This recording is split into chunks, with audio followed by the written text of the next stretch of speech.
तर आणखी एक महत्त्वाची बातमी समोर येते आहे। बीडमध्ये डिझेलच्या टँकरचा हा स्फोट झाल्याचे दृश्य आपण पाहतोय। बीडच्या मांजरसुंबा घाटात डिझेलच्या टँकरचा स्फोट झाल्याची ही दृश्य आहे। त्यामुळे संपूर्ण वाहतूक देखील एकीकडे आपल्याला खोळंबलेली पाहायला मिळते।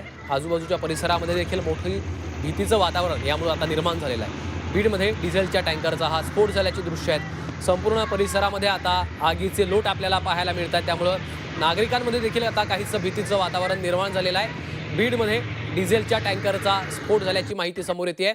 मांजरसुंबा घाटामध्ये हा अपघात झालेला आहे आणि त्या ठिकाणी आता डिझेलच्या टँकरचा स्फोट झाल्यामुळे संपूर्ण परिसरामध्ये आगीचे लोट पसरलेले आहेत। टँकर उलटलाय, त्यामुळे अनेक मीटरपर्यंत आग लागल्याची देखील दृश्य आपल्याला पाहायला मिळत आहेत। संपूर्ण परिसरामध्ये आता काहीसं भीतीचं वातावरण निर्माण झालंय। दुसरीकडे वाहतूक देखील काहीशी आता विस्कळीत झाल्याचं आपल्याला पाहायला मिळते। वाहनांच्या देखील रांगा लांबपर्यंत लागल्याची दृश्य आपल्याला पाहायला मिळत आहेत। बीडच्या मांजरसुंबा या घाटामध्ये डिझेलच्या टँकरचा स्फोट झालेला आहे। टँकर उलटल्यामुळे अनेक मीटरपर्यंत आग पसरल्याची देखील दृश्य आपण पाहतोय।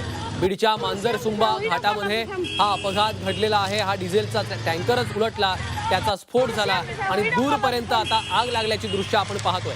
त्यामुळे परिसरामध्ये आता काहीसं भीतीचं वातावरण आपल्याला पाहायला मिळतंय।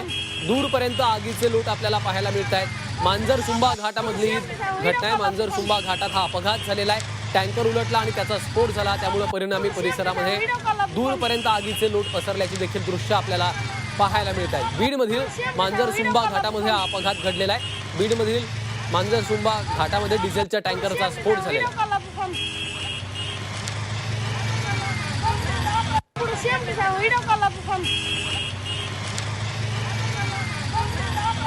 महेंद्र मुधोळकर आमचे प्रतिनिधी सध्या आपल्यासोबत फोन लाईनवरून जोडले गेलेले आहेत। महेंद्र, नेमकं काय घडलेलं आहे, काय अपडेट्स आहेत? जर बघितलं गेलं तर हे जवळपास 15 मिनिटापूर्वीची घटना आहे। बीडच्या मांजरसुंबा आणि पाली परिसरातला हा स्थळ आहे। त्या ठिकाणी वरून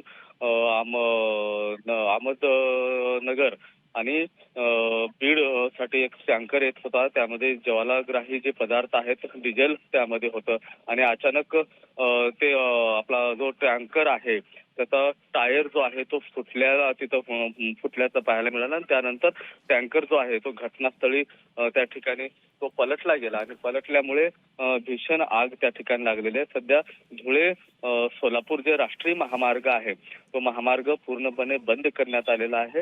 रस्त्यावरती डिझेल सांडल्यामुळे तिथं आगीनं पेट घेतला आणि त्यानंतर जी आग आहे ती परिसरात पसरल्याचं आपल्याला दृश्यामध्ये पाहायला मिळतंय। मात्र यामध्ये जो चालक आहे तो जखमी झालेला आहे। त्याच्यावर बीडच्या शासकीय रुग्णालयात सध्या तरी उपचार सुरू आहेत। बीड पोलीस असेल, अग्निशामक दल असेल, ते घटनास्थळी त्या ठिकाणी पोहोचलेलं आहे। कुठलाही अनुचित प्रकार त्या ठिकाणी होऊ नये यासाठी पोलीस जे आहेत त्या ठिकाणी जो वाहतूक आहे ती थांबवलेली आहे। जवळपास 15 ते 20 मिनिटापासून पूर्णपणे वाहतूक आहे ते थांबवून ठेवण्यात आलेली आहे आणि सध्या जर बघितलं गेलं तर धुरांचे जे लोट आहेत ते आपल्याला पाहायला मिळतात। दुचाकी असेल, चारचाकी असेल, सर्वच वाहने जे आहेत त्या ठिकाणाहून आता थांबवण्यात आलेली आहेत। त्या परिसरात जाण्यासाठी मज्जाव करण्यात आलेला आहे। अग्निशामक दलाची जी गाडी आहे, वाहन आहे, त्या ठिकाणी पाणी टाकण्याचं सध्या तरी काम सुरू आहे। मात्र अचानकपणे टायर कशा पद्धतीनं फुटला हे आणखीन अस्पष्ट आहे। मात्र बाजूने जर बघितलं तर राज्य परिवहन महामंडळाच्या बसेस देखील त्या ठिकाणी चालू होत्या। बाजूला काही धाबे देखील त्या ठिकाणी आहेत, हॉटेल्स आहेत। मात्र सुदैव म्हणावं लागेल, थोड्या हॉटेलच्या काही 500 मीटर अंतरावरच हा स्फोट झालेला आहे। त्यामुळे कुठलाही जो प्रकार आहे तो त्या ठिकाणी घडलेला नाही।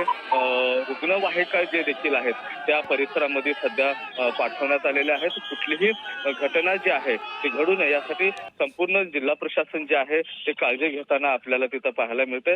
मात्र एकंदरीत हा टँकर नेमका कुठून कुठे जात होता याची माहिती जी आहे आता ते प्रशासन घेताना आपल्याला सध्या तरी पाहायला मिळते। वातावरण जे आहे त्या ठिकाणी परिसरात परिसरात कोणीही जाऊ नये असं जिल्हा प्रशासनानं आदेश काढलेला आहे. बीडचे जे पोलीस अधीक्षक आहेत नवनीत कावंत हे देखील आता घटनास्थळी रवाना झालेले आहेत. मात्र एक जो चालक आहे त्यामध्ये जखमी झालेला आहे. चालकाची प्रकृती आणखीन कशी आहे हे प्रशासनानं जाहीर केलेलं सध्या तर नाही. मात्र बाजूला तो जो परिसर आहे पालीचा तो धरण परिसर आहे, उतार आहे आणि त्या ठिकाणी ती घटना घडलेली आहे.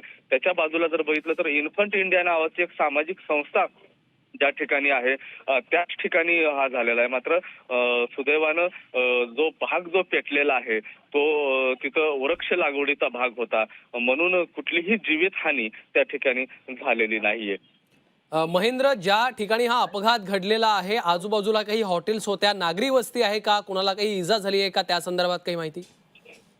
नागरी वस्तीचा तो भाग आहे. धरण जो आहे पालीचं धरण, ज्या धरणातून साधारणतः जवळपास 28 गावांना पाणी पुरवठा केला जातो आणि बाजूला एक पर्यटन स्थळ देखील आहे. त्यामुळे तिथं त्या परिसरामध्ये अनेक छोटे मोठे व्यावसायिक आहेत, हॉटेल्स आहेत, धाबे देखील त्या ठिकाणी आहेत आणि सुदैव म्हणावं लागेल त्याच्या बाजूलाच 200 मीटर अंतरावर धरण पाहण्यासाठी गर्दी केली जाते आणि त्या ठिकाणी तिथं वेगळे जे हातगाडी आहेत, खाऊचे पदार्थ त्या ठिकाणी ठेवण्यात येते. मात्र 200 मीटर अंतराच्या अलीकडे हा स्फोट झाला, भीषण स्फोट झाला.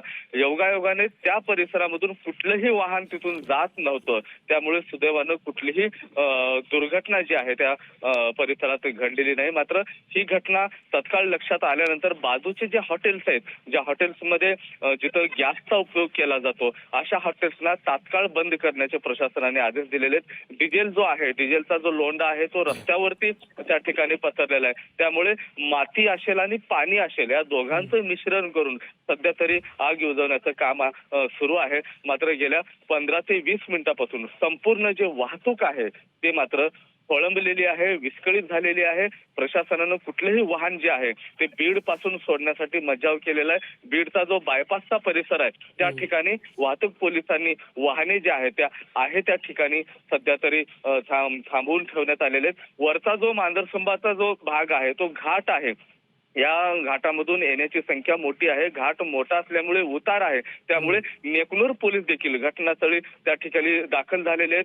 चंद्रकांत गोसावी असे पोलीस अधिकारी जे आहेत त्या ठिकाणी तळ ठोकून आहेत आणि कुठलेही वाहन जे आहे सध्या तरी आता मज्जाव करण्यात आलेला आहे. एकंदरीत परिस्थिती पाहता सध्या त्या परिसरामध्ये भीतीचं जे सावट आहे ते पसरलेलं आहे. आगीचा लोंढा एवढा भीषण होता की बाजूचे जे बस चालक असतील, इतर जे वाहनं आहेत ते वाहनं देखील बाजूला त्या परिसरात थांबून ठेवलेले आहेत. आता हळूहळू काही वेळानंतर ही आग आटोक्यात येईल आणि त्यानंतर मात्र ही जे राष्ट्रीय महामार्गावरची जे वाहनं आहेत ते पुढे सोडण्यात येणार आहेत. महेंद्र, ज्या पद्धतीची दृश्य समोर येत आहेत ते अत्यंत भीषण आणि भयावह आपल्याला पाहायला मिळतात. त्यामुळं ज्वालामुखी सदृश खरं तर ही संपूर्ण परिस्थिती आहे की काय अशा पद्धतीचं चित्र निर्माण झालेलं आहे. त्यामुळं कशा पद्धतीनं आता तिथं मदत पोहोचली आहे का, अग्निशमन दल घटनास्थळी पोहोचलंय का, त्या संदर्भात काही अपडेट्स मिळत आहेत का? नक्की अग्निशामक दलाच्या ज्या 2 गाड्या आहेत त्या घटनास्थळी दाखल करण्यात आलेल्या आहेत. स्थानिक तिथले जे पाली गावाचे जे ग्रामस्थ आहेत, नागरिक आहेत त्या ठिकाणी पोहोचलेले आहेत. बाजूला धरण असल्यामुळे बऱ्याच लोकांकडनं तिथं आग विझवण्याचं काम सुरू होतं. मात्र जो ज्वालाग्रही पदार्थ आहे त्यामुळे पोलिसांकडनं तिथं संरक्षण देण्यात आलेलं आहे.